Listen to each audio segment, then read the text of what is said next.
On trouve plein rempli dans le Coran. Innal ladhina amanu wa amilu salihat. C'est ça qu'on va expliquer, notamment dans une petite sourate, petite par le nombre de versets, mais immense à travers les leçons et les sens qu'elle contient, à tel point que même certains savants ont dit que si Allah n'avait fait descendre que cette sourate, ça aurait suffi. Cette sourate, c'est Wal Asr, par le temps. Allah jure par le temps, Innal insana lafi khusr, que l'homme court à sa perte. Si ce n'est que le temps qui passe, on est tous amenés à périr. Illa, sauf.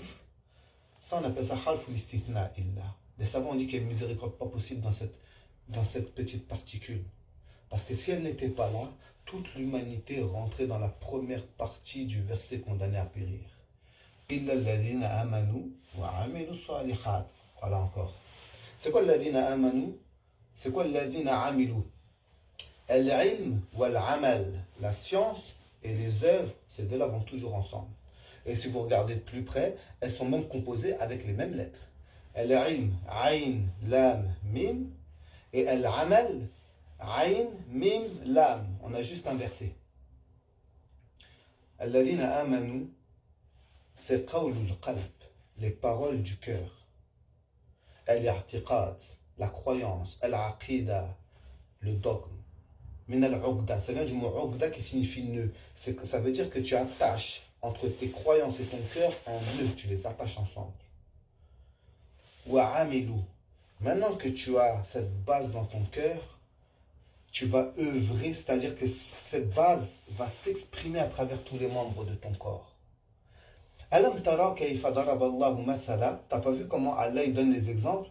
Kalimatan, tayyibatan, une bonne parole, la ilaha illallah, kashajaratin tayyibatin, asluha thabit, c'est comme un arbre pur, ses racines sont profondément et solidement enracinées, wa far'uha fis sama, et ses branchages et ses fruits s'élèvent dans les cieux, comme tes œuvres que tu vas accomplir vont s'élever pour être présentées à Allah. Al-amal bil jawarih, avec le corps, les membres du corps sont au nombre de 7, auquel tu rajoutes le cœur, ça fait 8. Tout comme les portes du paradis sont aussi au nombre de 8. Les œuvres du cœur, pour commencer, c'est quoi? C'est aimer pour Allah, détester pour Allah, le tawakkul, placer sa confiance en Allah, craindre Allah, les choses comme ça. Ou bil aks, il y a aussi des choses qui sont interdites.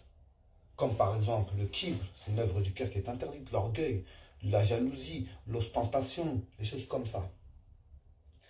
Ensuite, il y a immédiatement la langue, parce que la langue, c'est la traduction directe de ce qu'il y a dans le cœur, sauf pour les hypocrites. Alladhina yaquluna bi alsinatihim, ceux qui disent avec leur langue, ma laysa fi qulubihim, ce qui n'est pas dans leur cœur. Pareil, la langue, elle a ses obligations comme la shahada, la ilaha illallah, alhamd, alhamdulillah. Elle a aussi ses interdits, comme le mensonge, la médisance, la calomnie et tout le tralala. Ensuite, il reste quoi? L'ouïe, la vue, la même chose, avec toujours les mêmes hukms, obligatoire, recommandé, permis, détestable, interdit. Ensuite, ça fait combien? 1, 2, 3, 4, 5, les mains. Des obligations comme toucher sa femme, combattre dans le sentier d'Allah, des interdictions comme tuer l'âme qu'Allah a interdit sans aucun droit. 6, le ventre, avec par exemple comme obligation le jeûne de Ramadan, ou comme chose par exemple détestable, le fait de manger jusqu'à être rassasié.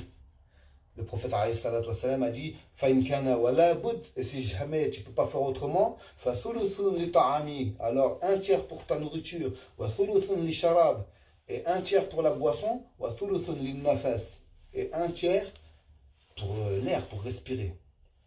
Ensuite, il reste quoi? Les parties intimes. La même chose, avec ce qui est obligatoire et ce qui est interdit. Ensuite, il reste quoi?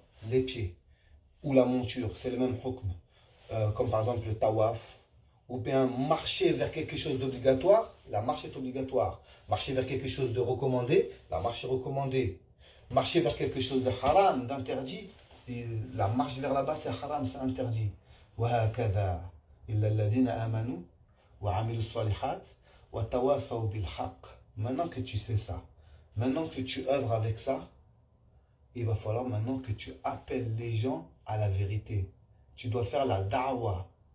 C'est une zakatul ilm. Tu es obligé de partager ta science. Tu ne dois pas garder ça pour toi seul. Et on doit s'entre-conseiller mutuellement entre frères. Et maintenant, on va devoir patienter là-dessus. Parce que quand tu vas commencer à appeler à la vérité, eh ben mon pote, il va falloir supporter ça jusqu'à la fin.